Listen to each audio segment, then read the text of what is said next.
Hi, I'm Charlie Dresden. Thanks for tuning in to SteamboatsMyHome.com video blog. And I'm going to talk a little bit about real estate here in Steamboat Springs. So when I come up to a house, a couple things that I look for is, one, how a home is heated.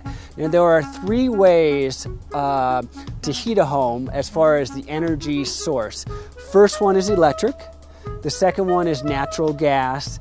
And the third one is propane. And to give you just an idea of the cost of those, if you take an average size small home, about 1,500 to 2,000 square feet, on the average, if you have electric baseboard heat, it's gonna cost you roughly about $180 a month to heat that house in the wintertime. If you have propane, and a lot of the homes on the outside of Steamboat have propane. So if you have propane heat, it's going to cost you about $226 to heat that home on the average per month.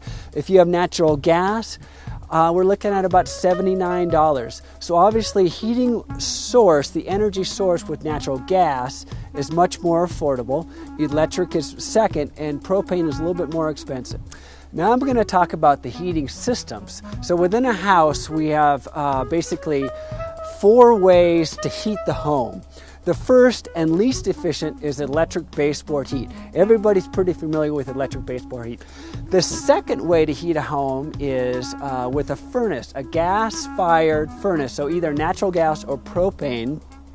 A furnace that creates hot air which blows throughout the house. The third way to heat a house, and a lot of people don't know this, is a boiler which is either fired with natural gas or propane. Now that boiler heats up water, and that water is run in hot water baseboard heat. So it looks like electric baseboard heat, but it has a copper tubing in there and the hot water runs through there. So it's much more efficient and a much more comfortable way to heat a house versus electric baseboard or forced air. Now the top way, the great way to heat a house, the best way out there at least, and the most comfortable is hot water radiant, in-floor radiant heat. So you have the same boiler either fired with natural gas or propane, which heats up water, and there's water tubes, PEX tubing in your floor or underneath your floor, and it basically heats the core of your house. It's the most comfortable and the most efficient way to heat a house. Of course, it's the most expensive, but you know, here in Steamboat, we're going for comfort. So again, when I drive up to a home, I'm looking for different things. I'm looking at different things than my client. I'm going to show you some examples of some suspect construction, or maybe a home that's not very well insulated. So here's a great example. We have a metal roof, which is great, but the reality is you see the icicles that are hanging down. That tells me now we have snow on the roof, heat coming up from the roof, melting the snow, which causes the icicles. And you also see at the upper part of the roof there's no snow up there. All the snow is kind of slid to the bottom. That tells me that the insulation at the peak of that roof is probably a little warm. It's melted all the snow, and thus creating those icicles. So all those icicles is a telltale sign that maybe this home isn't insulated that well. Now here in Steamboat Springs, sometimes we get up to 450 inches of snow. You don't want to be on the top of your roof shoveling snow. You want a house that's really well built, that's going to hold the snow that we get here. This is a great example of a home that I think is well constructed.